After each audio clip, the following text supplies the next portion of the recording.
Happy Sunday to you all, and we hope it was another great week and another great chapter of your book written. Thank you for coming to join the Now That You Mentioned podcast featuring Roll, Jay, and RJ, and tonight a few guests. Thank you for giving us some of your time tonight. But before we get settled in, if you're listening on Spotify, Apple Podcasts, iHeartRadio, or Podbeans, please follow, turn on notifications, and leave us a rating and review. If you're checking us out visually via YouTube, please like, subscribe, click the bell to get notified when our new episodes have uploaded, and leave us a comment, even if it's to tell us that we suck. You can find us on Instagram, Facebook, and Reddit, typing in the Now That You Mention It podcast. Well, good evening, everybody. Hey, how's everybody doing tonight? Yeah, I love it. Hi. Before we get started tonight, guys, I just want to do a couple of quick introductions. This is one show that we've been eagerly anticipating for a while now. This is our first ever, Now That You Mention It, roundtable. We do have a couple of guests tonight, so I'm going to go around and introduce our guests tonight. Of course, all of our fans know our friend Stephanie Fuller. How are you doing tonight, Stephanie? Hey, Steph. I'm great. Excited to talk movies. Awesome. The founder and creator of the Cinema Chat group on Facebook, our friend Vaughn Franklin. What's going on, guys? How's everybody doing? Good. We have with us our cousin and world-renowned DJ, Gene Solit down there with his Beyond Board. Come on there. Our cousin Sam. Sam, how you doing, buddy? Hi. I don't know what to do with my hands. Of course, we have our brother Gabriel, who's been on many of our shows. It's kind of looking like the Brady Bunch in here. We're just missing a couple of spots there, but no, it works out, guys. I just want to thank everybody. We just want to, we're so appreciative of you guys taking time out of your day to join us today for our roundtable. Before we get started with all of the discussion, we are going to announce that our second semifinal winner and our second finalist that we're going to be discussing later on the show was Smokey the Bandit, which beat out Uncut Gems by a long shot.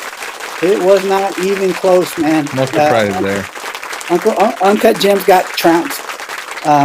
So we're going to, tonight our finalists for our Now That You Mention It championship is going to be Smokey the Bandit versus Casablanca. So we'll have a discussion about that later. But we got a couple of other topics that we want to talk about tonight. And we're going to get started off with a couple of things. So over the course of the last couple of weeks, we have talked about our top 5 movies. We've gone through Roland's list. We've gone through RJ's list. We've gone through my list. We've talked about it with Stephanie. We've talked about it with Vaughn. So we're going to take a couple of our other roundtable members here, and we're going to go through their top 5 lists. You know what, Gabe? We're going to get you started. So let's talk about your top 5 list. Oh, all right. Well, let's go ahead and get jumping, guys. Awesome. So my list, of course, has there's no like hidden gems. They're like, oh my gosh, this is just mine were pretty much a lot of really big name movies from really big name directors. So I'm gonna start with the bottom 5. Number 5. So number 5 for me is a movie that I'm pretty sure most of you have seen. It airs all the time. If you got any kind of cable streaming, it's The Fifth Element. It was done by Luc Besson. Really great movie. A lot of good, memorable characters. Of course, Bruce Willis. I mean, what else you got to say? And again, Zeus Tiny Lister is the president. Exactly. Right? We got a black president. Devo's the president. Awesome. And then you also got Chris Tucker. Again, really great, strong, supporting actor. It was Gary Old. I mean, there's a lot of big name actors in this movie for something that was so. I don't know. It's really weird to describe, but it's a really great movie. That's Luke Perry. Yeah. So if it comes on, I have to watch. That's kind of how I based my top favorite movie. So if it's a movie that comes on, exactly, yes. See that? Right? I mean, that was just on my phone already. So great movie. That is number 5. Number 4 for me, again, as I always watch, so many memorable lines. Even some of the music is very memorable. It is Kill Bill Volume 1, Quentin Tarantino. It's a great movie, man. Great movie. Great movie.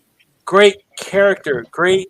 I mean, the beginning and the ending of the movie are very set the tone for everything that's in between, right? First line that she says is Bill saying, "Hey, this is me at my most masochistic," right?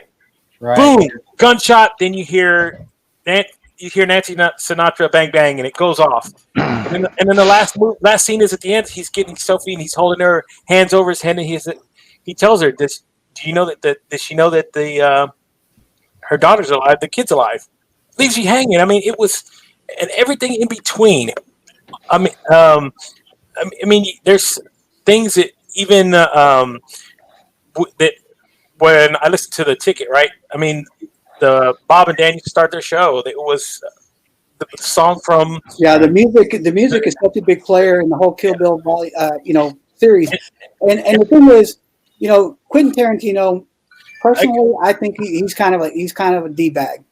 But he's a genius movie maker, man. Whoa. He is. When you look at his body of work, I could have put a number of his movies in there. I'm just talking about that's the one that if I see it come on, I have to watch it. I mean, you got anime in it.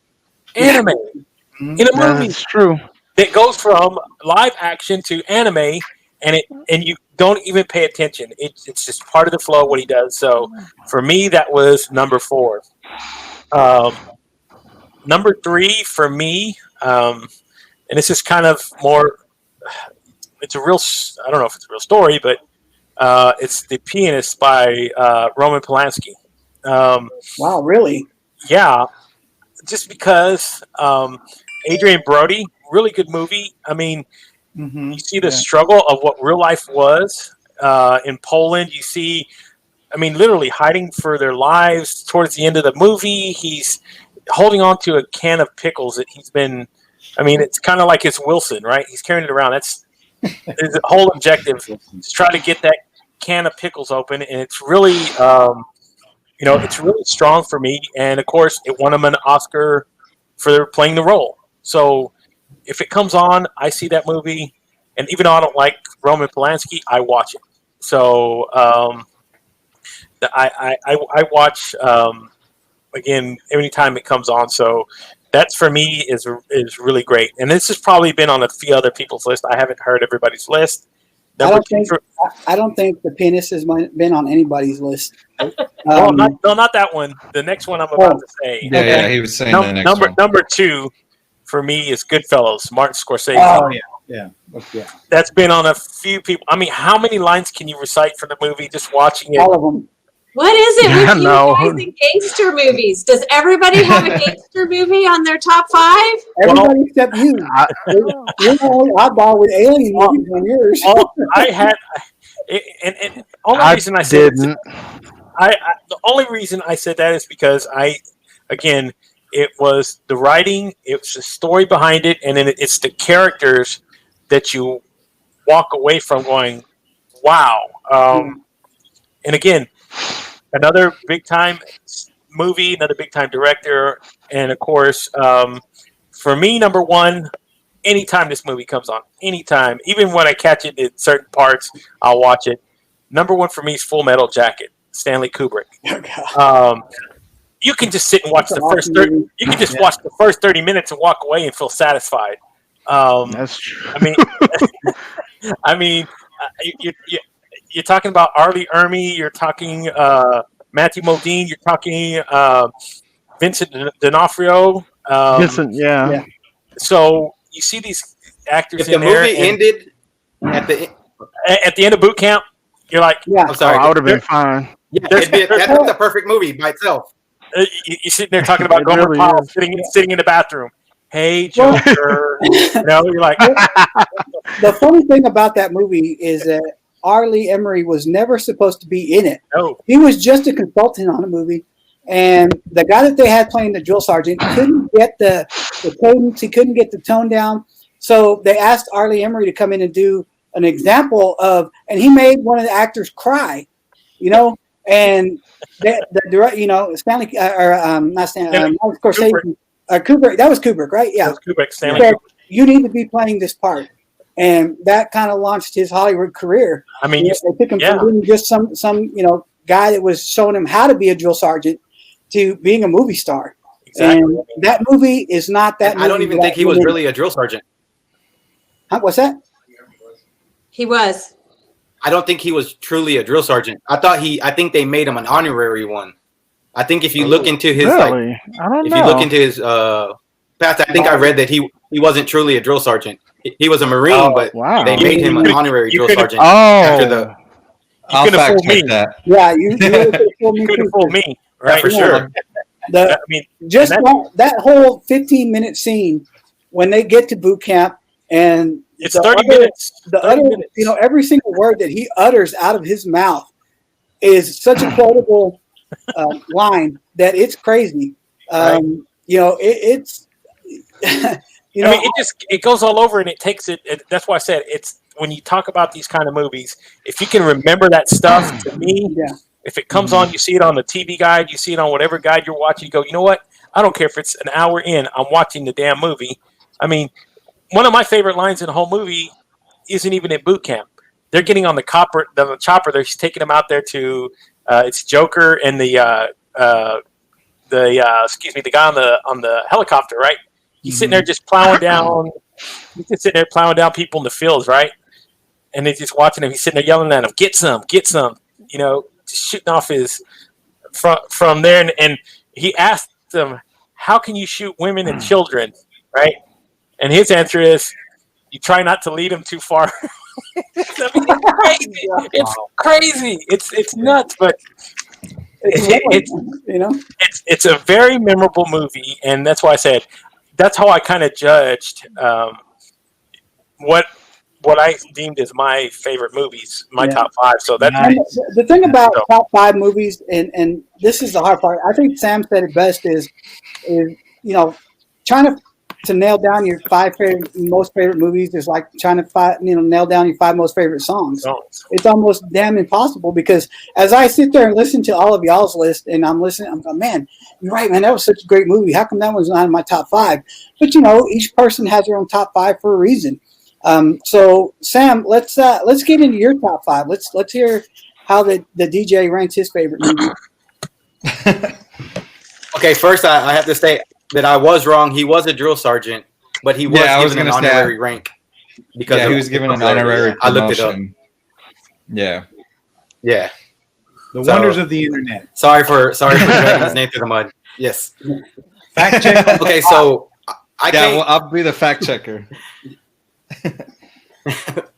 So ahead, my top 5, I can't rank my top 5. I'll just give you my 5 of my favorite movies. That's fine. One of the first ones is City of God. I don't know if you've seen that before. No, I haven't. It's a Brazilian movie.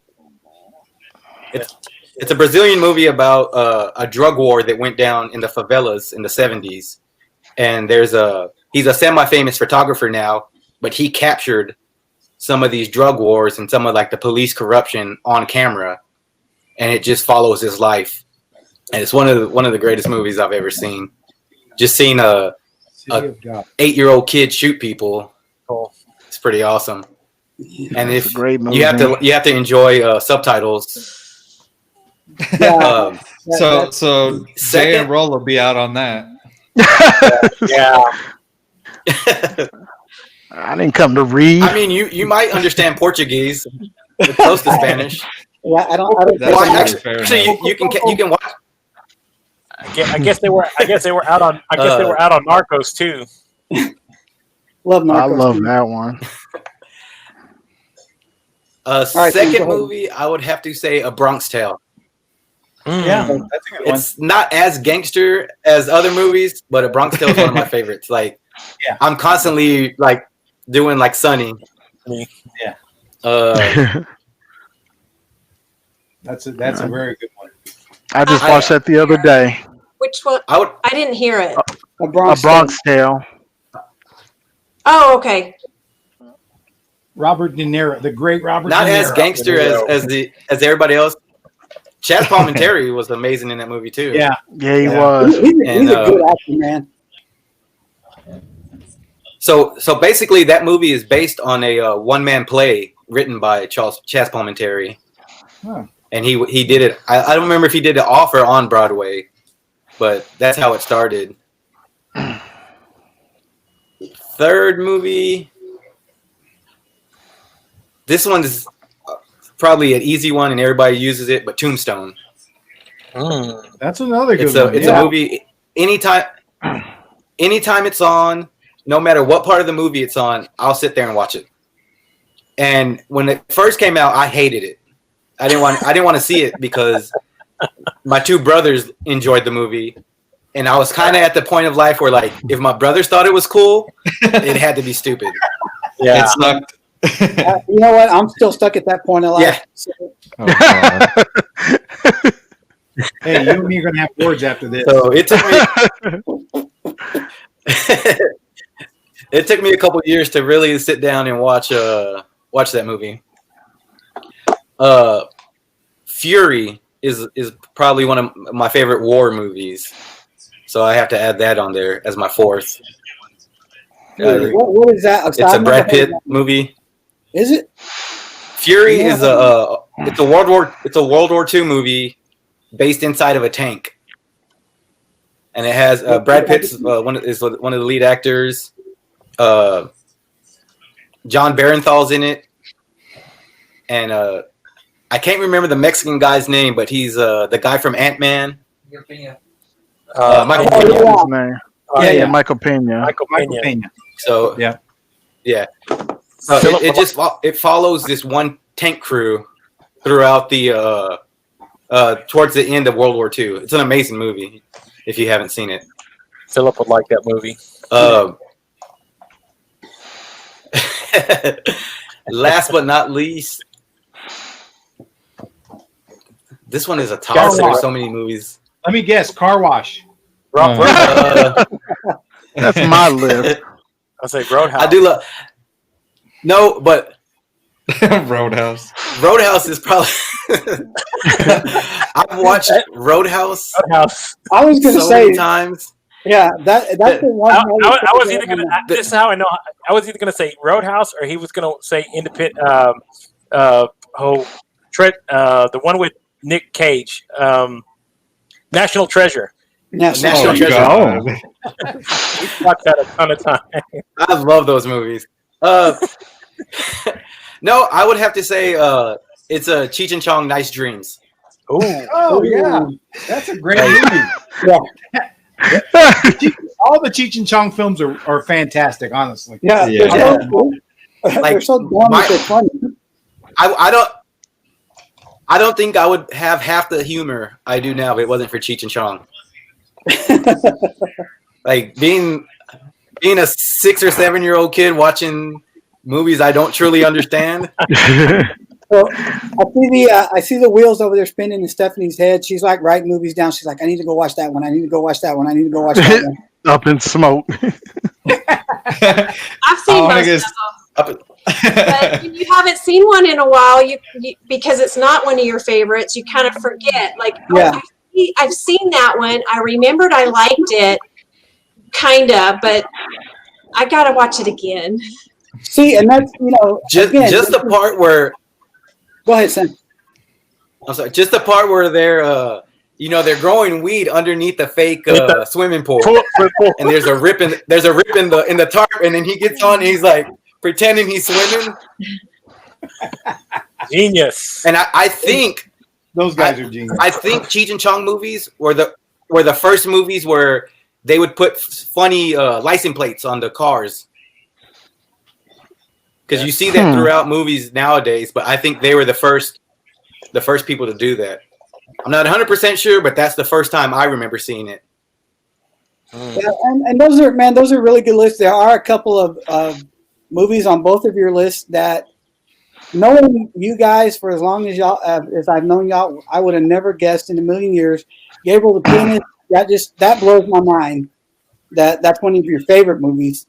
And Sam, a Brazilian movie out of nowhere. I that one right there shocks the hell out of me. Just because, like I said, we grew up together. I've known y'all my entire life. I know y'all's humor. I know the way y'all. I thought I knew the way y'all thought. You know, that's the thing. You kind of think you know somebody, and I think that when I die and I leave my list of 5 favorite movies for somebody to read in my eulogy, people are going to go, "Huh, really? Okay, well, Well, yeah, hey, whatever." bro.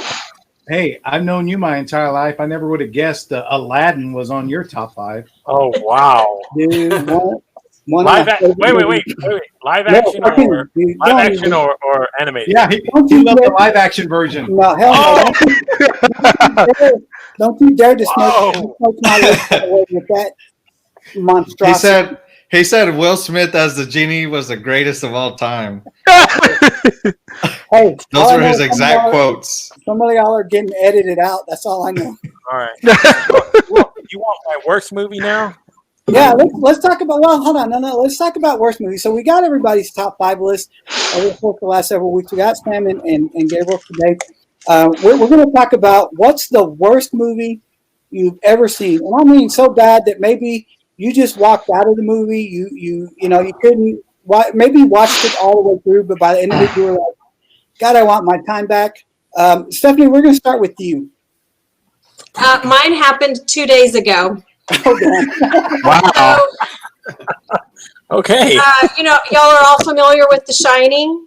Yes. There's a movie out called Dr. Sleep, and I thought, this is about the boy grown up, and I'll watch it. Yeah, close your mouth, Vaughn. Close your mouth. I can't believe this. And let me tell you, my husband and I were watching it together, and all of a sudden he says, "I can't take it anymore." He turned it off, and he couldn't take it anymore, and I said, "I'm glad." And that was it. We didn't make it even halfway through. Ooh. Wow. Wow. I liked it. Y'all know my favorite movie is I Alien. did too. And I went back and I looked at the Siskel and Ebert review of Aliens. And Gene Siskel says he can't stand when a movie puts a child in peril. He says it's cheap. Well, I can't even imagine what he would think about Dr. Sleep. Has anybody seen it besides Vaughn? No, I haven't. No. Okay, I liked it. I enjoyed it. spoilers here. What's that? Spoilers. I mean, if Oh, go ahead. It's been out long enough. I'm never going to see it. Yeah, so I I'm think okay. we've passed. I okay, think we've well, passed the limit. yeah, on I don't want to be depressing about it, but there's a group of people just stabbing a little boy, just stabbing him. Wow. I'm like, you know what? I can't. I felt like I was complicit somehow, and I started feeling dirty. And my husband did too. He said, "That's it, I'm done." So I can warn everybody off of Dr. Sleep. And I like Ewan McGregor and the other actors in it, but Yeah, and I think that's the It's hard Stephen part King. I'm sure the book was worse. No, the sad thing about probably some of the bad movies we've seen is I have favorite actors, and I've seen some of their movies, and I'm like, dude, that stunk. Wasn't their best work. Vaughn, what's the worst movie you ever seen? Aliens.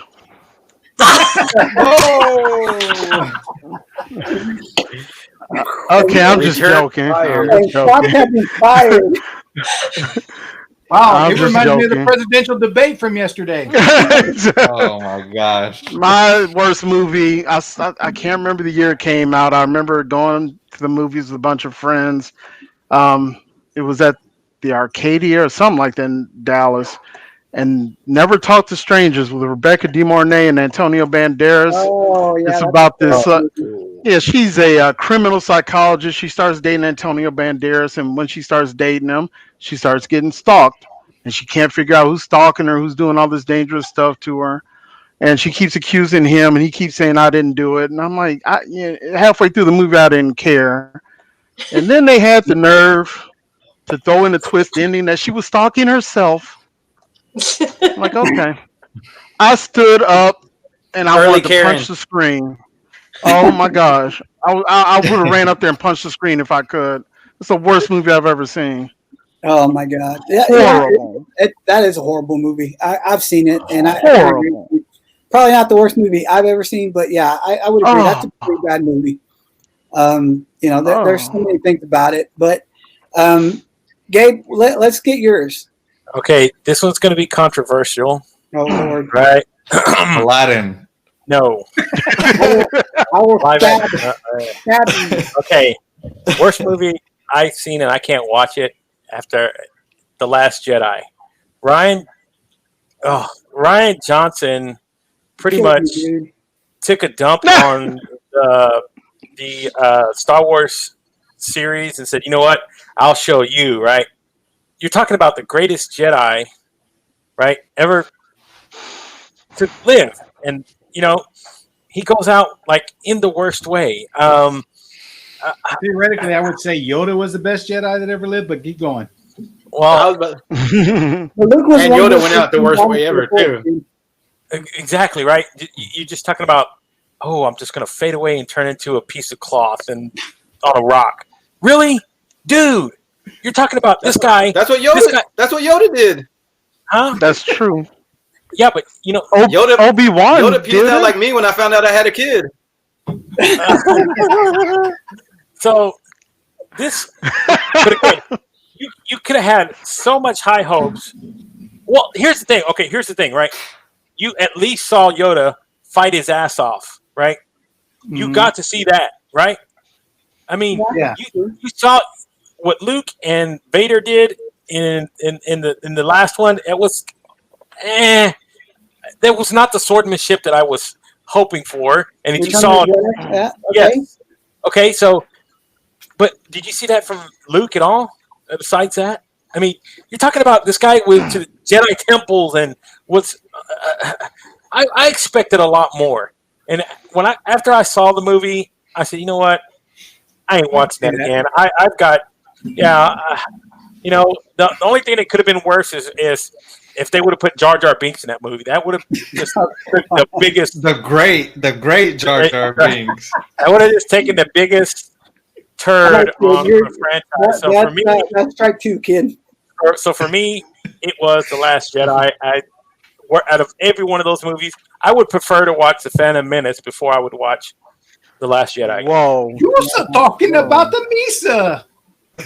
Okay, yeah, let's not. All right, Why the hate for Jar Jar Binks? Oh my gosh, man. Jar Jar is the worst character in the history of cinema. Period. All right, well, what's the worst movie you ever seen, Roll? Uncut Gems.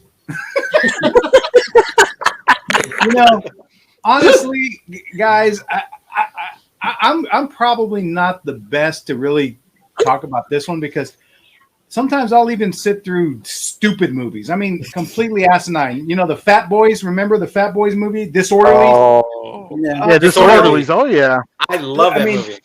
But How about this? Have you ever fallen asleep in a movie? all the time. Yeah, that would be All the insane. time. That's not a fair I don't- question. I don't- because he's old. Because he's old. I was gonna say I don't think that's a Oh my reflection God. on the movie. Not to say. Hey, if you guys talking about old age, just remember you guys are all right behind me. So, wow, number one. So number In two, a theater. How about this? Falling asleep in a movie Yes. at the theater. Okay. at the Planet movie of the theater, Apes, one of the best naps I ever I had. don't- I don't think. I think maybe. I think I fell asleep during Fern Gully. Oh my gosh! Are you serious? That is the one of only 2 movies I've ever fallen asleep. I had to take my little cousin, and I fell asleep at Fern Gully, the last rainforest. I said, I would never fall asleep. It's on my list. Okay. Fern Gully. When y'all wanted me to do 5. By that reaction, Stephanie, I thought you were going to try to punch him through the screen. I did too. There are 2 movies I've fallen asleep to in movies. So Zelig, which y'all probably haven't even heard of it. I Woody know Allen. that movie. You like Zelig? Well, I No, fell I never asleep. saw it. No, I never Okay, saw it. it's a Woody Allen film, and then Fern Gully. I could not stay awake, and I was babysitting. So that's like visual. That movie's like visual melatonin, right? That's what you're Well, saying. and I think and that's what I'm saying. I mean, sometimes when some certain movies, they seem to be slow moving or slow developing, and sometimes if a story doesn't captivate me in the first 30 minutes of the movie, generally I'm just watching it just to watch it. right? But I mean, I don't have the buy-in, and it's easy for me if it starts getting real slow or boring, I'll fall asleep. But the other part of that too is like Stephanie is. I remember taking my kids. I think we also had a niece and nephew that we took to that one, and it was I could not stay awake. I mean, for whatever reason it was just not enticing. And they made it 2. There's a Fern Gully, The Last Rainforest 2. Yeah, I was shocked when it came out. I was like, no kidding? People stayed awake for that? Yeah. Wow. All right, Sam, let's get yours. Okay, so I love bad movies. I've seen so many terrible movies. If I start watching a bad movie, I have to finish it to see if it gets any worse. But probably the worst movie I've seen is Human Centipede. Oh, yeah. Never heard of it. Wow. Oh, I made it. Don't look it up. No. Yeah, I've don't part watch of it, and I'm definitely not. That's like going to lemonparty.org. Don't go to that website. But you do watch to prove that I love terrible movies, I watched part 2. Oh, you watched part 2? I think there's like 3 of them. Yeah, there is 3, I think. Oh my god! Wow. Y'all shouldn't have told me that. Oh god! Now we know what's up. I'm gonna tell the truth. That is For the last 3 weeks, I have watched the movie Larry Crown every night when I go to bed. Oh, the Larry. That's Thomas Crown. Which one is Larry Crown? That's Tom. Larry Crown is Tom Hanks, and Julia Roberts. And Roberts. oh boy, I faintly remember that. Again, good actors and make bad movies. All right, well, let's RJ, let's get your take on the worst movie. Aladdin easily. No, I'm just kidding. Okay. No hesitation. I don't know that I can say it's the worst movie ever, but worst movie I've recently seen would probably have to be Xanadu. Xanadu, yeah. Yeah, Xanadu. Or there's I think it was an independent film called Midsummer. It was a horror movie. Oh gosh. Don't watch it. It's terrible. Never heard of it. I still don't know if I hate or love that movie. Yeah, he directed it. I don't know. When you take out the weird parts, it could probably be a good movie, but there were just 5 minutes long. Really, well, that's true.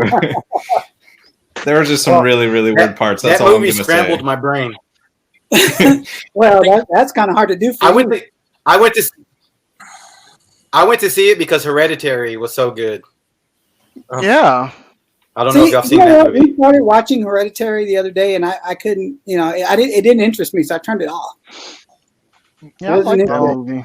Then you would hate Midsummer. Yeah. Well, I've only walked out of one movie in my life, and I'm like Sam. When I see a movie, I usually like to stay to the end just because. I've invested an hour. I'll stay whatever. Me and my brother actually went to go watch Double Team with Dennis Rodman and Jean-Claude Van Damme. Jean-Claude Van Damme. Oh my god, that movie was horrendous. We walked out halfway through and said, "You know what? I'm an action fan. I'd love to see John Claude kick ass and all this other stuff, but that movie was just so terrible. I couldn't take it." So, because you said that, that reminded me. There one other movie that I cannot stand, and they actually made 2 more movies. Is Kickboxer 2. The original Kickboxer, to me, I really did like that movie.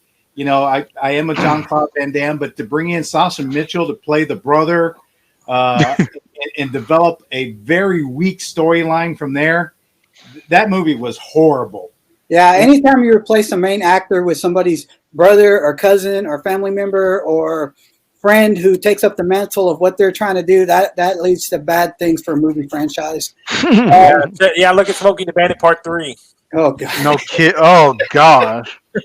So the worst movie that I've ever seen and one of only 2 movies that I've ever walked out on was a movie called Proud Mary, and it's it has one of my favorite actors in Taraji P. Henson. I love her work. She's one of my favorite actresses. But we went to go see that movie in the theaters, and it's her playing a hit woman, protecting, who just happens to run into this little kid in the middle of Detroit or Washington or wherever they're at, and just kind of takes him under her wing. And I don't know that I got about halfway through the movie, and I'm like, this is garbage, man. And I walked out of it. And it's one of the only one. I can't even remember the name of the other movie that I walked out of, but I know that there's only 2 movies that I've ever, got up halfway through the movie and go, I can't finish this. Let's go. And my wife, I've only walked out of 1 movie as well.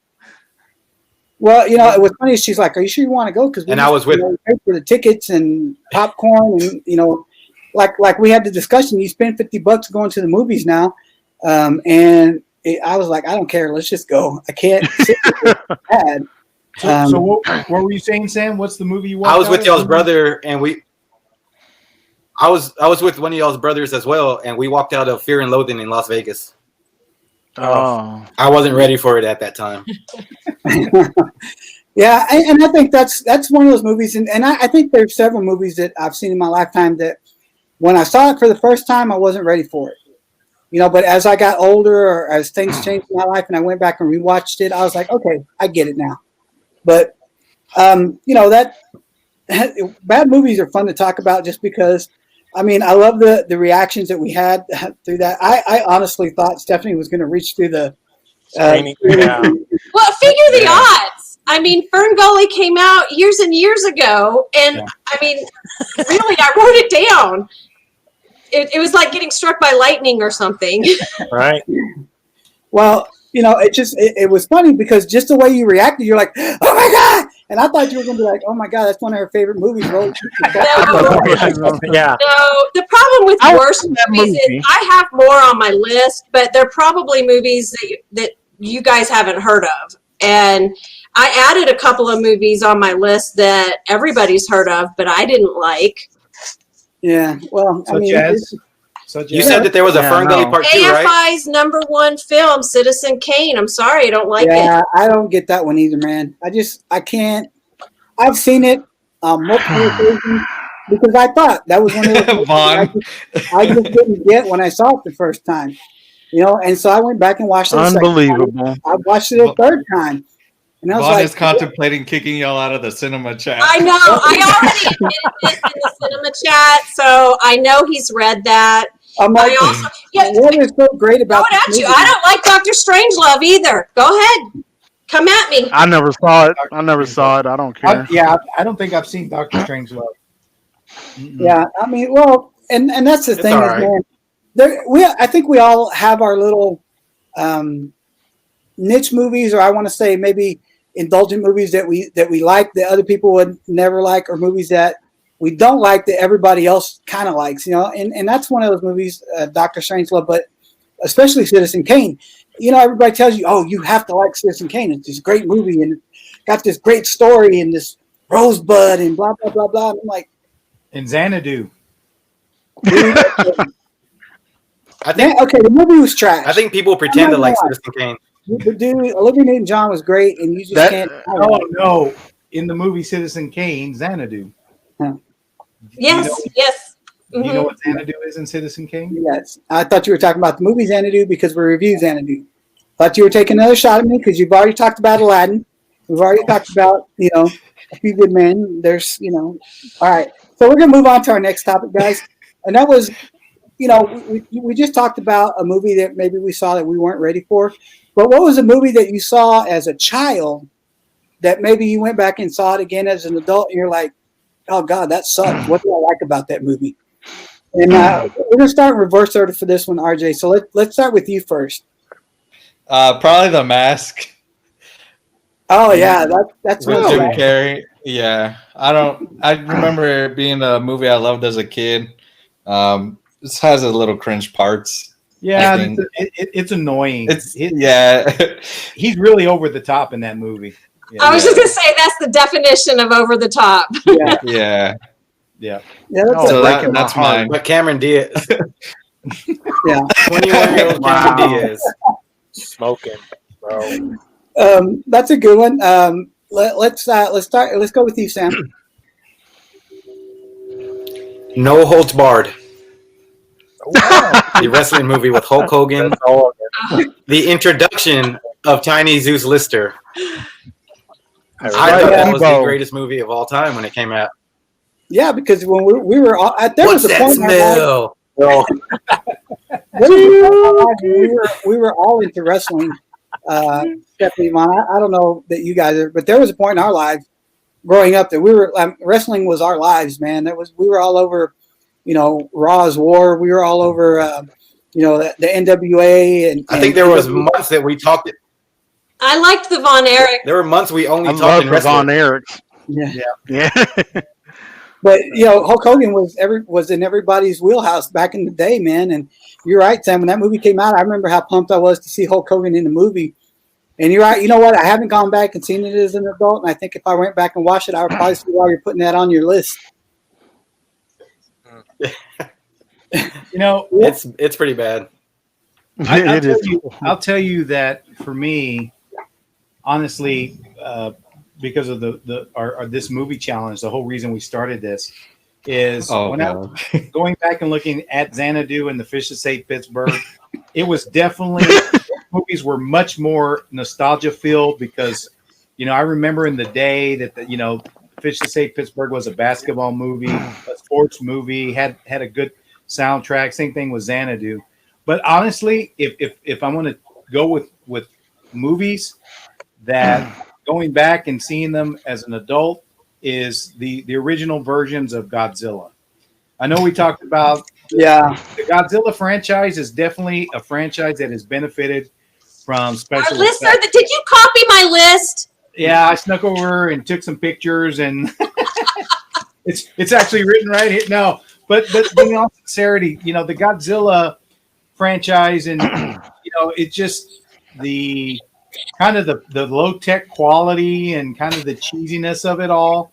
I wouldn't spend 5 minutes watching those movies today. I mean, there's just so many better versions of Godzilla that if I'm going to watch a Godzilla movie, I'd rather watch the newer versions. I feel the same way about King Kong. Yeah, I would probably say the same thing about King Kong too. So. Well, I mean, all right, Uncle Gabriel. I love the Godzilla movies, even the old ones. I'm a big fan of the whole cheesy guy in the rubber film costume, walking around, and I love that, man. It's so great. What about you, Gabe? It took me a while to think about this one. I went and watched it. I think it's garbage now, but mine is the Never-Ending Story. That's hilarious. Right? That's what my wife said. I went back and watched Atreyu and the whole man. I don't know. As a kid, you can see how the storytelling and it kind of what it was, but watching it now and seeing what like CGI and everything else you can do, you're like, dude, this is not just that; it's trash. So I watched it and I said, you know what? There's some things that you can translate through time. I just think that that story, that movie, it was what it was in the time that it was created. But if you go back and watch it, it just does not hold up. Yeah. We put it on for Annabelle this past weekend because I was trying to find something that again, movies that we grew up watching that I thought she might enjoy. She saw 5 minutes and she was out. She's like, Dad, what the hell is this? And then I passed out on the couch. So you're like, that was mine, man. All right, Vaughn, what about you? Man, I had a few. I was gonna say Transformers the movie, the animated one, Dude, but I kind of knew that was garbage when I saw it. So, man, Great Muppet. Optimus Prime said a cuss word. I got Great Muppet. I disagree there, man. I'm gonna go with Great Muppet Caper. I thought everything the Muppets did was awesome, and then I tried to watch it with my daughter, and I was like, "This is garbage." That movie, man, I remember loving it as a child, but now it's like, "This is terrible." You didn't So, buy yeah, the whole love scene between Charles Grodin and Miss Piggy? You weren't feeling it? Yeah, I forgot about that. Yeah, Who would have thought early bestiality would have been something that you would say? I gotta watch that, dude. It's incredible, huh?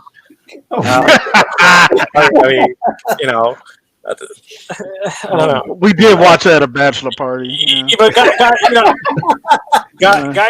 guys do enjoy eating bacon, so just Yeah. Oh my! Heyo. Man, Vaughn, influenced Black Mirror.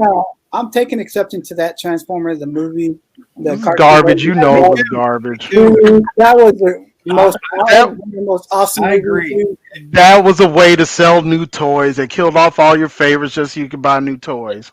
That's all that was. Okay, I still cry when Optimus Prime died, though. Me too. Unicron- I still cried when Optimus Prime. when Prime Unicron dies too. transformed from the planet into the big dude, that you can't tell me that scene didn't send chills down your spine. Come on, man. Garbage. Thank you. Greatest movie song ever, though. You got the touch. Garbage. Yeah, you're right. Wow! Whoa! You're crazy. Whoa! Okay, How dare you? But y'all don't like Citizen Kane, but you're going to defend Transformers. All right. What a weird hill to die on. Just remember that. Citizen Kane trash, Transformers great movie. Just remember that. Stephanie, It sounds like a poll. Well, I toilet paper in didn't your like puppet movies even when I was a kid. So I was watching real films. My vote goes to the only film in history that has ever made me truly fearful, scared to walk down the hallway. Vincent Price starred in this movie, and I was only 5 years old. So The Fly, the original. yeah. Okay. And I watched it as an adult, and I thought, why did this scare me? He wasn't even going after anybody. But the last scene, help me, with the human head on the fly body. It was, that was very creepy. I didn't want to tell anybody I was scared. And I was with my grandparents. I told my grandparents, my parents let me watch anything that comes on broadcast TV. And so I convinced them at 5 years old to let me watch The Fly with Vincent Price. And I waited till my grandmother went to bed so I could follow her down the hallway and not be alone. But looking at it now, it's silly. That's an interesting choice. And I think it's because you were so scared as a kid that, you kind of go, you kind of go, that this is something that when you see it as an adult, you're like, why was I scared of that? But I had a hard time with this movie too, because there are a couple of movies that I kind of went back and when I hear you guys talking about your list and like Gabriel, or who was the one that talked about, or it was Roland that talked about the Never Ending Story, or was that Gabriel? That was me. That was you. So I thought about the Dark Crystal back when I was thinking about this too. The Dark Crystal was one that I saw that I watched it not too long ago. I was like, oh, this is horrible. But the one that I could not stop thinking about that I used to love as a kid, and I saw it again recently about a year ago, and I was like, why did I ever like this movie? And that was The Bad News Bears. The original was Walter Matthau. I don't know. I saw it. I saw a lot of times when I was a kid. I used to love that movie. I mean, that guy Kelly Leak, man, that was my dude back in the day. He's riding up on a motorcycle. He gets up there, he stands in the batter's box, he catches a pitch in his hand, and you think, man, this dude is the most badass dude in the history of ever. But I saw it, like I said, about a year ago, and I was like, I was like, man, this movie's horrible. Well, it is a baseball film. And I know that's what surprised me about the whole thing is I love baseball, but it's a bad movie. You have a bad adult lead in it with Walter Matthau. The guy's drinking beer and the way he treats Tatum O'Neal, and it's it's a bad movie, man. And the kids in it are brats. That one kid. I'll tell you what, you could not make that movie now, not with the language that was used back then. Well, they tried and they remade it though. Yeah, I know. Oh yeah, but I mean, literally, but not the way they made it back then. not the way back then, because you're talking about so much. You're talking about racism. You're talking about the racism. Yeah, drunk. You're talking about drunk driving with homophobia. drunk driving in a car with the girl with no seatbelts. I mean, it was just insane to watch. If you go back and rewatch the thing, and you go, holy crap! I mean, there's just some things you can't. You just cannot remake, and that's one of them, because it was something that was back then, I guess, socially more acceptable, and now everybody's more woke. So, yeah, and it's just, I don't know. I just couldn't. Since we're talking about baseball movies, yeah, I'd rather watch Mr. Baseball than Bull Durham. Oh, whoa, all right. I was gonna say, don't say. Whoa. Wow. That one, Sam, that one hurt right here in my heart, buddy. Because is that with Tom Selleck, that Mr. Baseball? Yes. Get out of here with that. That's one of those things he's just throwing out there for shock value. He's got to be. Way you can sit here and say you'd rather watch Mr. Baseball over Bull Durham. That's insane. That's insanity. Why are you taking this so personally? Dang. Make sure that COVID test didn't, when they poke that thing up in your nose to test you for COVID, it didn't sample your brain. Damn. That's the most insane thing you've ever said, cuz. It's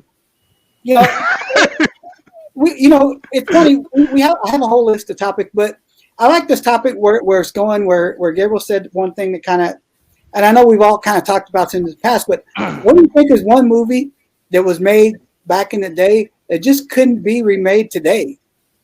I know, and there's a ton of them. I know we talked about Smoking the Bandit. There's the Ten Commandments. The Ten Commandments. You can't remake that movie. Why? Why do you think that? Because, I mean, first of all, tell me who's going to play Charlton Heston's role. Tell me that first, and then the saga that whole may have been her though. You what's that?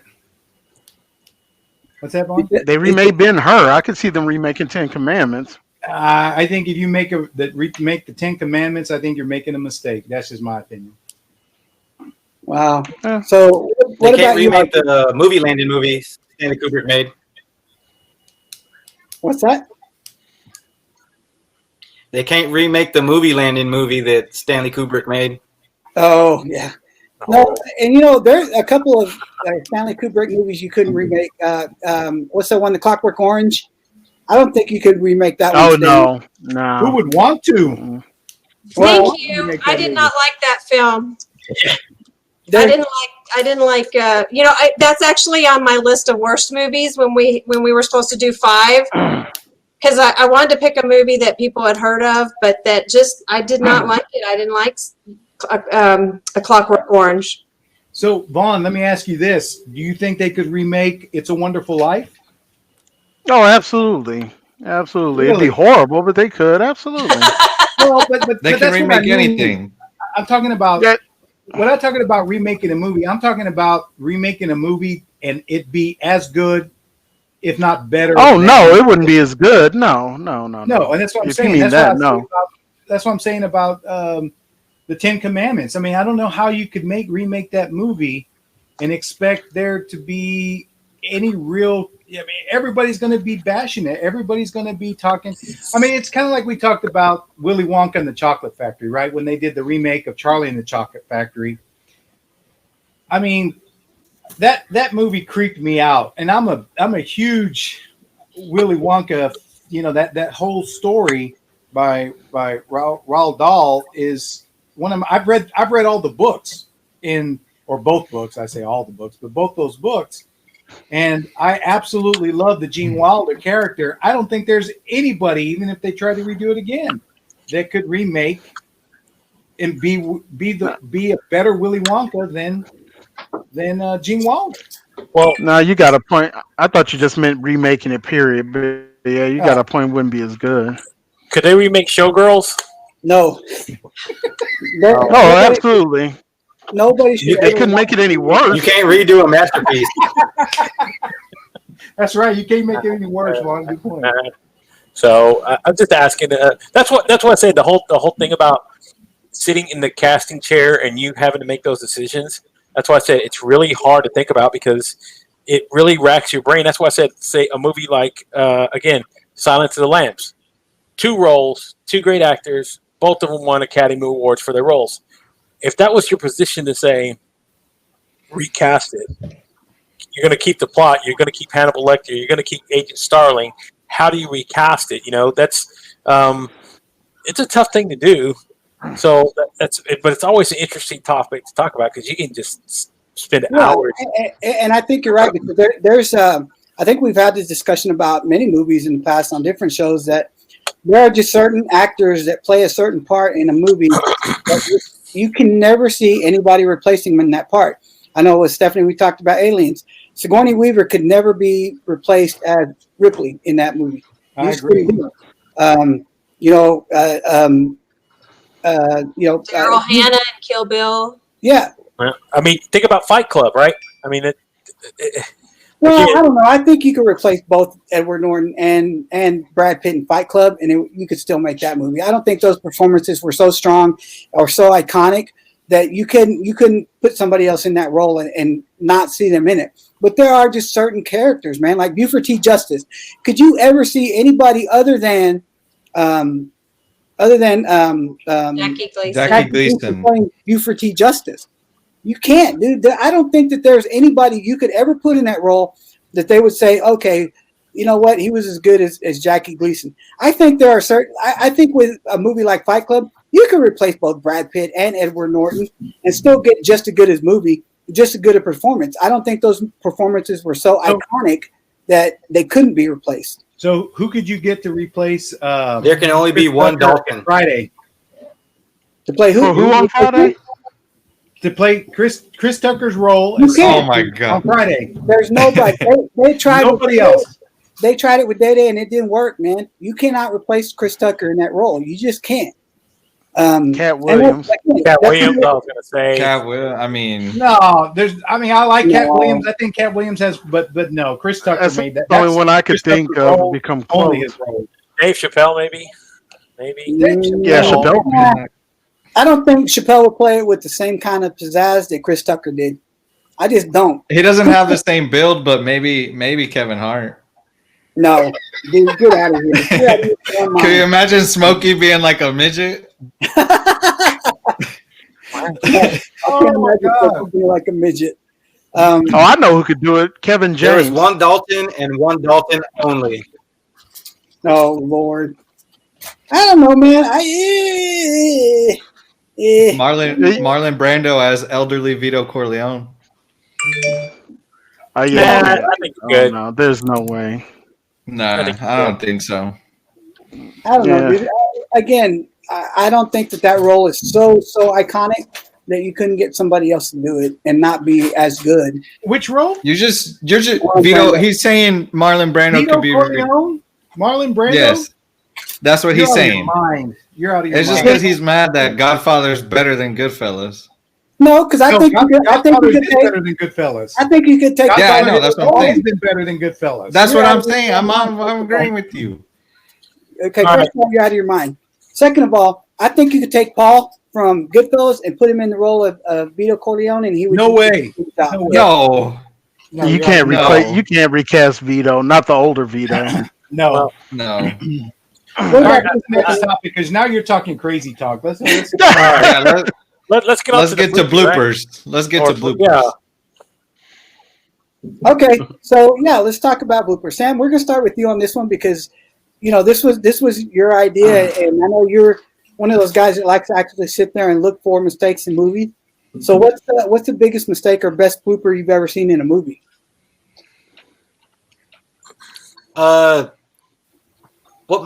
Give me 1 second.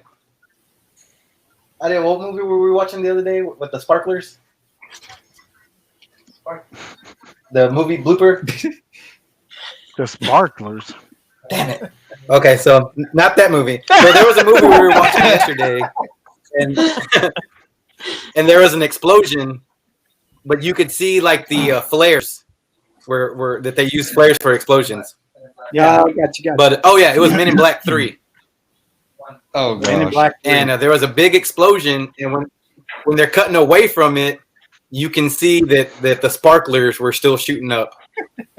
I put it between that one and then in Bad Boy in the original Bad Boy movie, Will Smith jumps off of a car and you can see the blue mat that he lands on.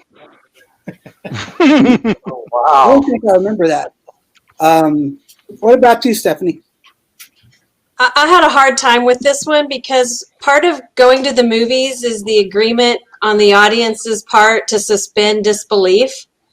Right. And I have to work at that sometimes with action films because they're over the top. And I turned to my husband, and he, in just a few minutes, he was pulling up the Aliens bloopers. Wow. I wasn't sure I wanted to watch them because I, don't want anything ruined for my great love affair. And they had like the top 5 bloopers, and there was in the end scene when Bishop is cut in half and the actor had to come up through the floor, just the half of him, you can see the hole in the floor. That was their number 1 blooper. I would have never noticed that if my life depended on it because I'm so involved in the story. Yeah. But I thought, oh, this is a good opportunity to plug what I really love, which is the Aliens extended cut, the director's cut. And James Cameron went back and he fixed that in the release. So you can't see that in the re-release. But in the original, you can see the hole in the floor. That's a good one. I don't think I've ever noticed that one either. And there are some movies that you can see them 100 times and never notice those little things because you're so involved in the story or in the action of a movie or anything like that. What about you, Vaughn? Do you guys mind if I give you 2 of them? No, go ahead. All right. So in E.T., when Ellie is riding a bike, if you look at one scene down at the bottom, he crashes. But in the very next cut, he's still on the bike. I mean, it's obvious too. But my favorite is at the end of Teen Wolf. They win the big basketball game and they show the stands. I think somebody already knows what I'm about to say. Somebody decided to unbutton their pants and you see their underwear and they're zipping up their pants during the movie. I don't know what in the world that person was thinking about. And it was a woman because you see they have a purse. Yeah, you can't see their face, but you see them zipping their pants up. Okay, so Gabriel, what's yours? Okay, so this is very minor, but because I've watched these movies tons of times, and my daughter loves to find small Easter eggs and stuff. There's a part in Jurassic Park, right? Really, really iconic part where Tim and Lex are going in there hiding from the raptors. They're running, right? Well, there's a scene where you see the raptors slowly start to open a door so they can go in there where they're hiding it. Yeah. If you pay close attention, you can see one of the crew's hands holding, kind of like sliding it, the handle, the Velociraptor handle. It's only for a brief second, but we paused it to see it because she was the one that kind of told me about it. She goes, "Oh my God, Daddy, check this out! Check this out!" She was so excited about it because they love watching those movies. So I noticed it. I said, "Oh wow, I would have never noticed that kind of thing." So I think like in big budget movies like that, of course you're going to find something. Yeah. But I'm like.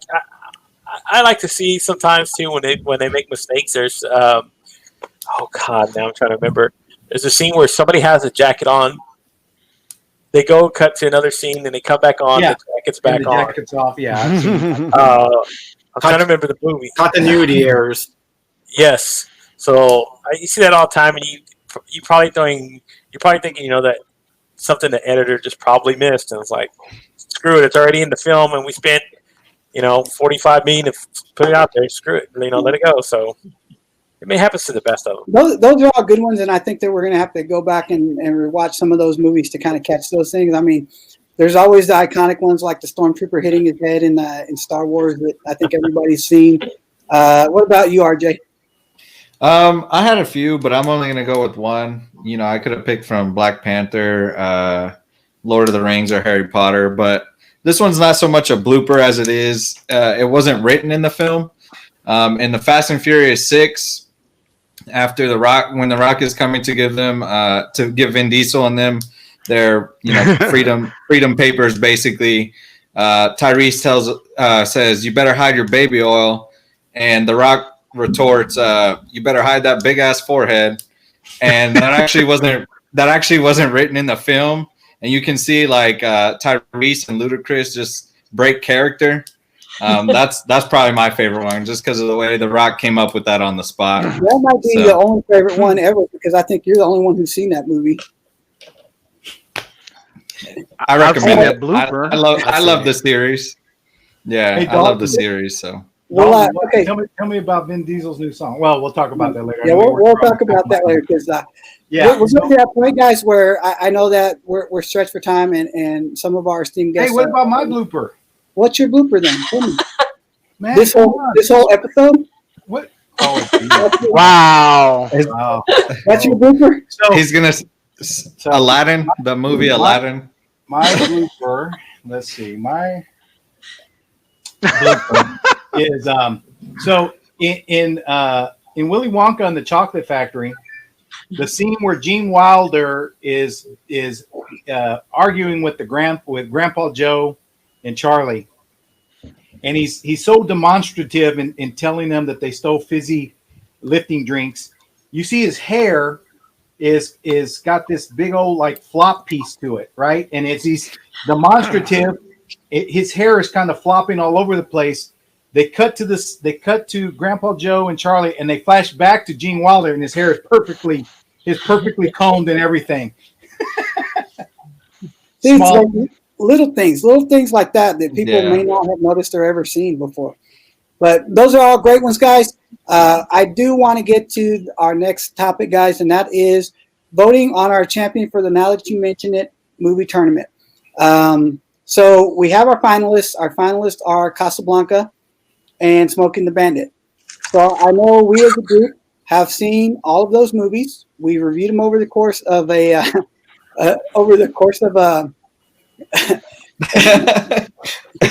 somebody just blew my wheels off.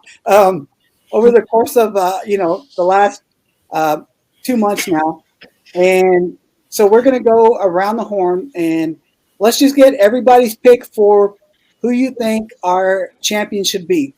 And we're going to start with all of our guests first. And Sam, let's go ahead and start with you, since I think you're the one that's cut for most time right now. Smokey the Bandit, easy. Wow. Didn't even. There's no even discussion about it. It's so tough. Like those movies are so polar opposite. Mm-hmm. You know. So I just have to go with the movie. If those were both on at the same time, I'm watching Smokey and the Bandit. That's fair. That's fair. fair. That's very fair. Vaughn? There's nothing wrong with that. Both great movies, though. Yeah. Vaughn, let's get your vote. I cannot believe I'm sitting here listening to Smokey and the Bandit versus Casablanca, and Smokey and the Bandit is probably going to win. It's not even close. It's Casablanca, for crying out loud. Not even close. Smokey and the Bandit. Really? All right, Stephanie. Oh, okay. Well, you know what, Vaughn? I got to tell you, Casablanca is overrated. It's overrated. And I'm going to tell you, for years, the male voice has been dominant. In Casablanca, it feels, as a woman watching this, it feels like Ilsa is a prop to Rick's story.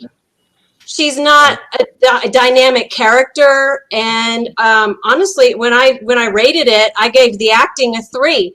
Even though Humphrey Bogart is good, Yeah, but they delivered their lines like they were in a high school play. Not a middle school play, I'll give that, but a high school play.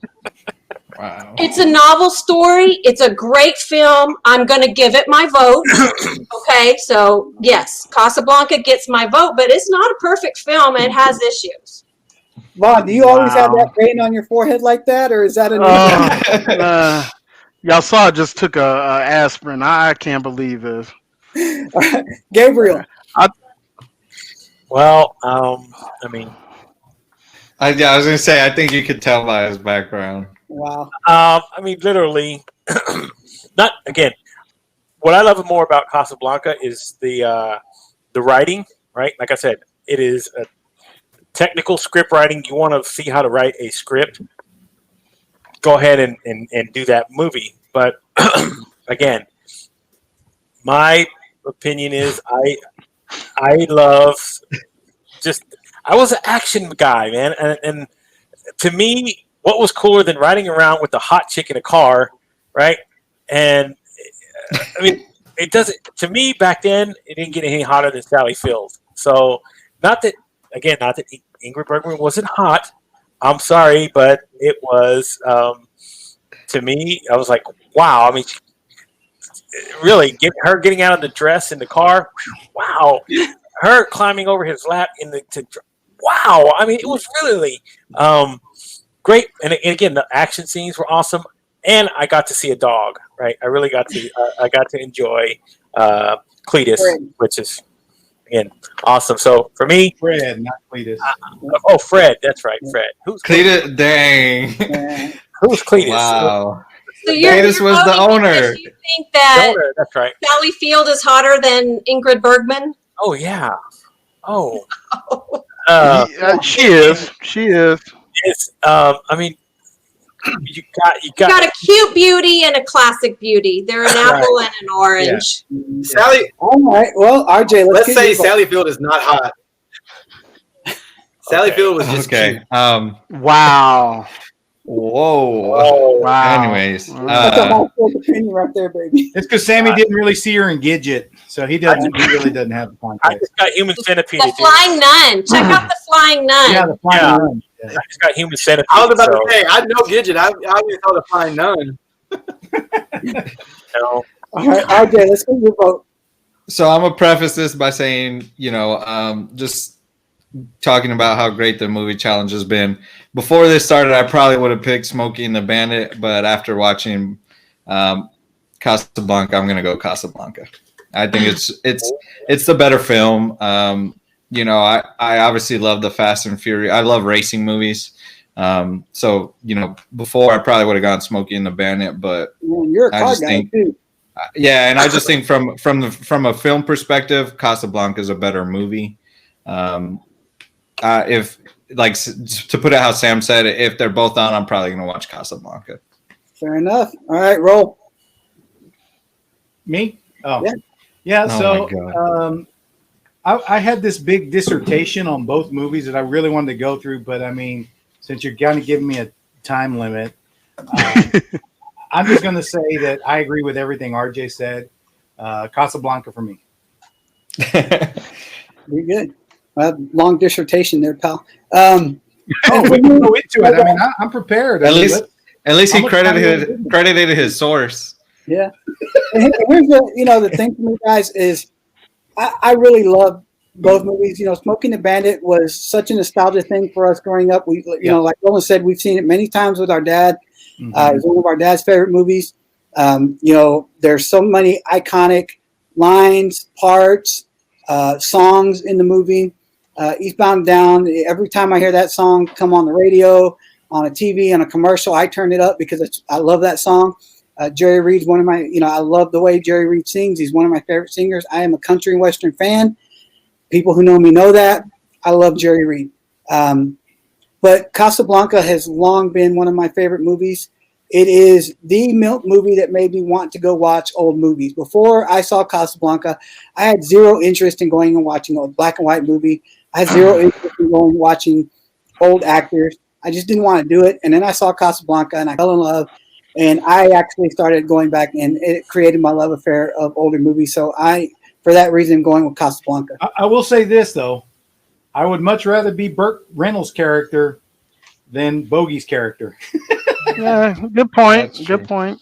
I'd rather end up Good with the point. car I and don't think- girl than have the girl walking off, right? That's debatable, but when you're Bogey, you could have had any girl. Oh. You had girls throwing yourself at him in the bar. Well, Burt Reynolds could have said the same thing, so don't even keep going. Mm, Plus, he was in Playgirl, so yeah. I He sure Dude, was. come on. wow. Okay. Well, guys, I think on the show, we know who the winner is. Casablanca's going to take it. It looks like 5-2. But of course, You just happen to have that one on your phone too, Sam? Well, you sure got that fast. What was that? but of course, we know, guys, this is not always So been let me about us. preface it. Go ahead. Let me talk about this photo real quick. So you couldn't see it because of a glare, but it says "Happy Birthday." It says "Happy Oh. Birthday" underneath Oh, the picture gotcha. of Bert, and I send it to all my friends on their birthday. Just another way I control people. But guys, we've known since the start of this tournament. This tournament is not just about our decision. Again, we want to take this to the fans. Let's hear what you guys think. Let's hear what our listeners, our watchers think. We'll put the polls up later on this afternoon, and we're just going to straight up declare a winner by next week. We'll know who our champion is going to be. I think on the show we know Casablanca is the one that's going to take it, and Gabriel's having a mental moment over there. But guys, I really, really want to thank all of you for being able to join us today. This was a lot of fun. It was. There's a lot of good stuff on here. A lot of good laughs. A lot of great moments with what I might say is a motley cast of characters. But it was fun, and I really enjoyed all of your perspectives. I really enjoyed all your commentary. I really enjoyed everything that happened here today. I know that Sam has to go. He's got a night gig. He actually has to go to work. So,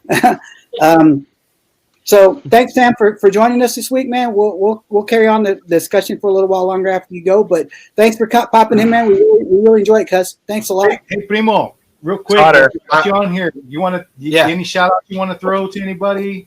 Talk about some of your gigs or anything. Mainly just look me up on Twitch TV / Fisher P. And I will I've been leave y'all with enjoying this. If I miss the trailers at a movie, I don't even want to watch the movie anymore. Like I have to catch the trailers. Wow, Wow. that's harsh. And y'all have a good night. Thanks, That's our Sam. cousin Sam, aka DJ Fisher Price. Good night, bro. Take care, Sam. See you in All the right. group, buddy. Yep. Here we So go. real quick, while Sam's signing out, I just want to let everybody know out there, and now that you mention it, podcast world, I was actually able to get my college ring back. Oh, God. My bookie. I You laid finally had one that paid off. well, He I laid bet heavy on the odds Tampa Bay Lightning. Oh, Hell no! Hell no! Yeah. Hell no! Look at this cup. I've been showing it all. Oh wait, hold on. Sorry, dude. This is Texas, baby. I even love Somebody was Houston. holding it for him. I even love Houston, despite the fact that my one of my co-hosts does not. Anyway, that being said, no, I laid heavy odds on Smokey and the Bandit to take it this week. So got it back. That honestly, guys, was a very, very, very big surprise for me. I had the feeling Smokey and the Bandit would win. I didn't think that it would trounce Uncut Gems the way it did, man. It was just a straight up bloodbath. No doubt in my mind.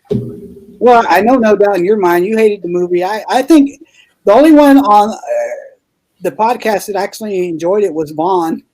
Yeah. But The IMDb raters agree with him. Metacritic score. the cinema chat group didn't, because the cinema chat group trashed it. Yeah, what do they know?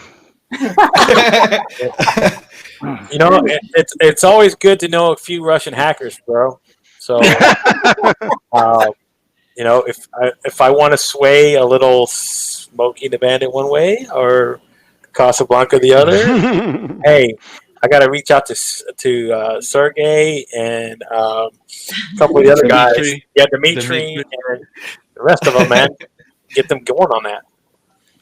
So really, who's hotter? Who's hotter, right? I mean, look at that. That's a tough one in that picture.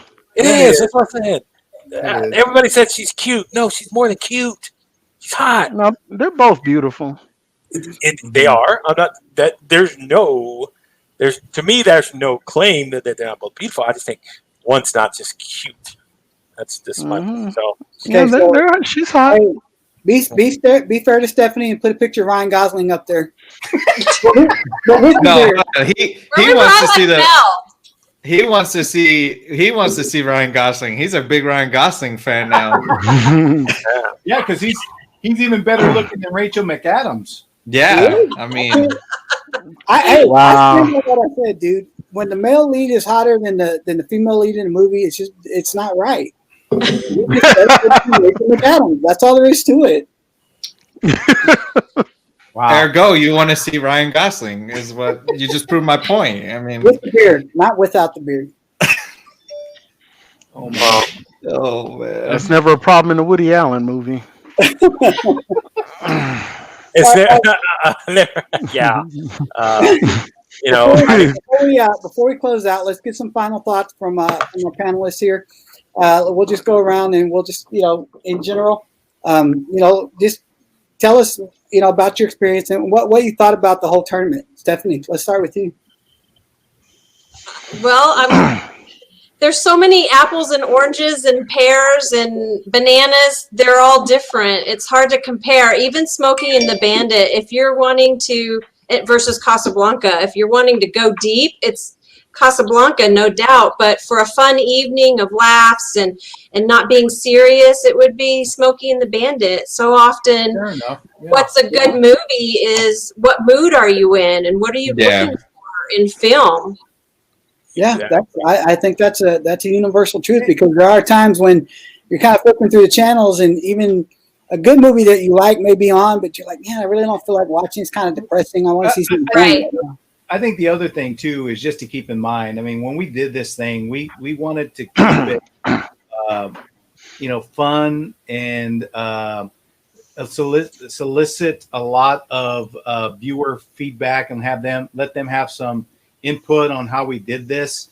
We also there were a few rules early on, like just kind of take out most of the blockbusters out there, because otherwise the tournament was just going to be heavyweight films versus heavyweight films. So that's why selections like Xanadu and Fish That Say Pittsburgh made it into the tournament. Wild cards. Yeah, we just exactly. And then the way this all worked out was just random seeding. We didn't, there was really no agenda, no preset formula. Yeah. On how I got a challenge for you guys. We're talking about a lot of these films have really high testosterone, but have any of you seen Downton Abbey? What about Terms of Endearment? What about? Oh yeah. Okay, well, I'm a huge romantic comedy fan, so I love a lot of Nancy Meyers movies. There's a lot of movies that I've seen that are really good from, like, let's say My Best Friend's Wedding, right? It's more about the Julia Roberts role in what she's doing in the whole part. I enjoy that. I really do. I'm a big fan. That's two things that I watch. I'm like the weirdest person ever. I either want over-the-top action, blown up everything sort of thing, or I want love and the problems that have to deal with loves. And I'm like rom-com or action. And I think, I think for the most part, guys tend to enjoy romantic comedies more than they let on. Mm-hmm. Because I think I'm a huge fan. Sometimes crave that kind of stuff. Like for me, you look at my top 10. When Harry Met Sally is one of my favorite movies. When you have mail, You've Got Mail, it's one of those movies I enjoy watching. Casablanca, that's in my top 5. That's a love story, and I think we talk about it more than we talk about action movies more because you're a guy who talk action, rah, rah, rah, rah, rah. But I think that deep down inside, most guys have a sensitive side and would tend to watch a rom-com or Right, yeah. I think so too, but you're relating to the male character. That's Yeah, the that's issue what I she's have saying. with Casablanca is that the female character isn't even introduced until 25 minutes into the film. Yeah, but the movie like When Harry Met Sally, I relate more to the female character in that movie than I do the male character. I mean, I enjoy Meg Ryan's performance and her story, and her, how neurotic she is about her, her life and, her boyfriend moving on and marrying somebody else before she had a chance to, more than I did Billy Crystal's character. I think Well, is that the exception to the rule, though?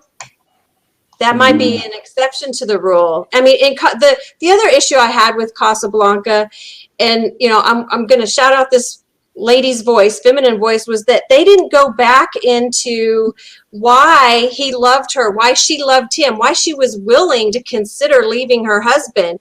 The whole Paris flashback, it wasn't enough. I couldn't see the connection. They're saying it's there, but show me. I want to feel it. It wasn't enough for me. Mhm. It just wasn't. all right. Well, that's fair enough. All right, Vaughn. So let's get your feedback. I thought you guys had me watching movies I never thought I'd watch, like Xanadu. Yeah. It was a good excuse to watch Casablanca again. A good excuse to watch Spartacus. I appreciated it, and yeah, it was fun. So like next time, I think the finals are going to be Lawrence of Arabia against Ernest Scared Stupid or something like that. Just so y'all know, Vaughn put in the comments, next tournament, Sanders list loses to Joe Dirt. Oh my gosh. That's the way I feel. Casablanca versus Smokey and the Bandit. What you got? RJ, let's get your feedback. Yeah, so I think when, us three envisioned this, it was just, it was something fun that we wanted to do, but also a way to get, more people to watch and just interact with the people who already watched. But I think it evolved over time and became something fun. Watching Casablanca for the first time, moments like that, and even Smokey and the Bandit. Like I said, I'd seen clips before, but never really watched the movie.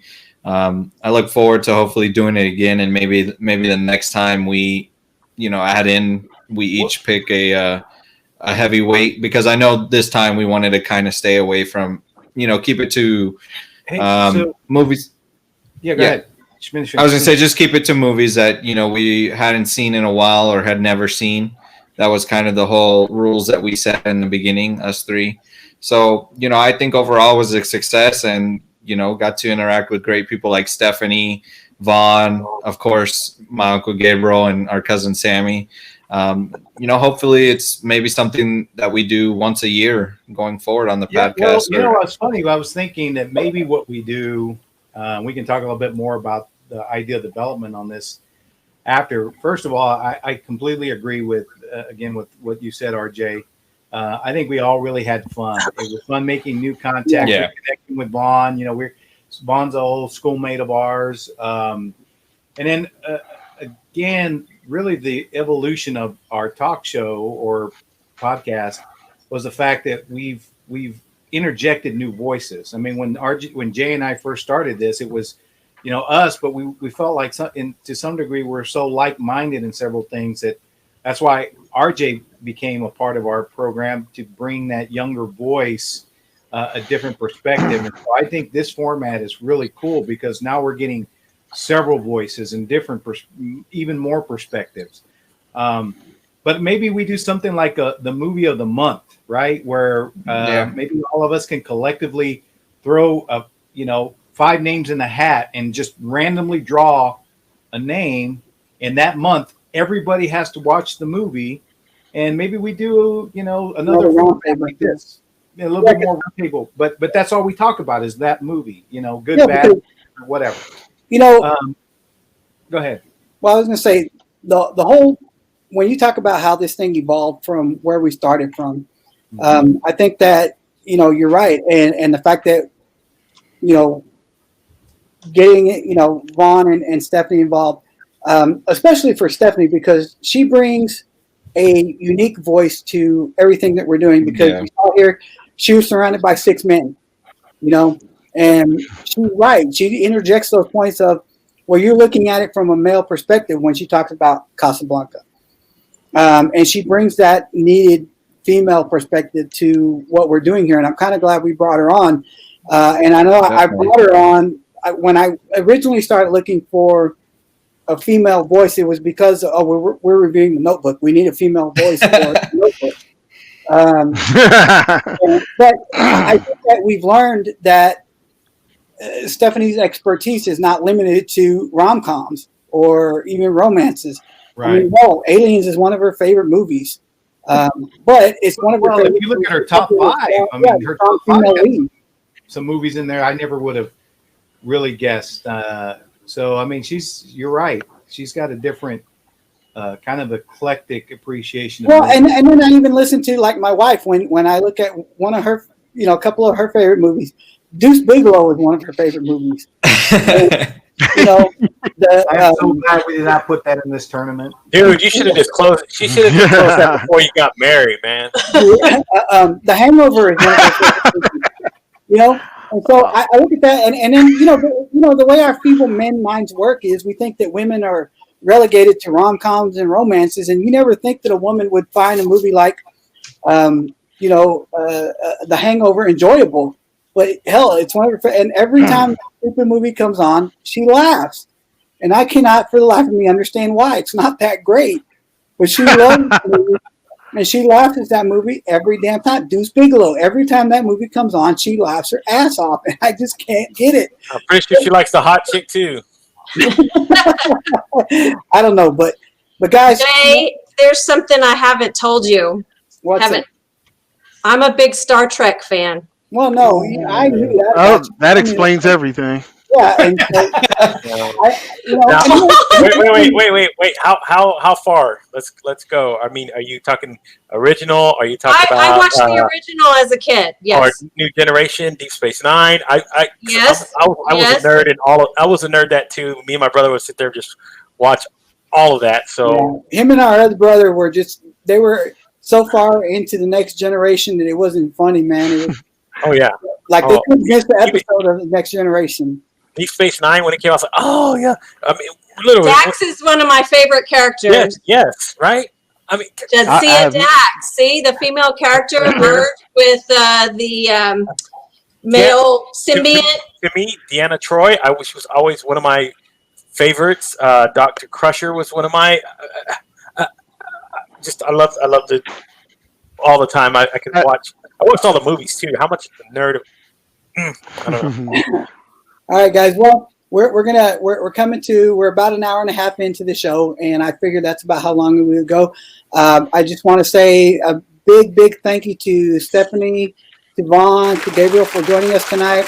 Big thank you to Sam. I know he had to jump off a little earlier. Thanks, guys. We really appreciate it. And I do envision us having another movie review tournament.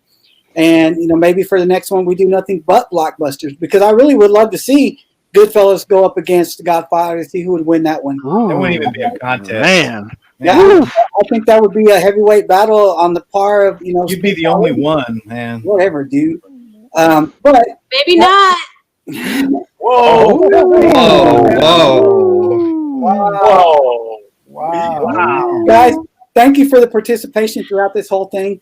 Thank you for jumping on with us as many times as you guys have. We've really enjoyed it. We definitely want to have you guys on in the future.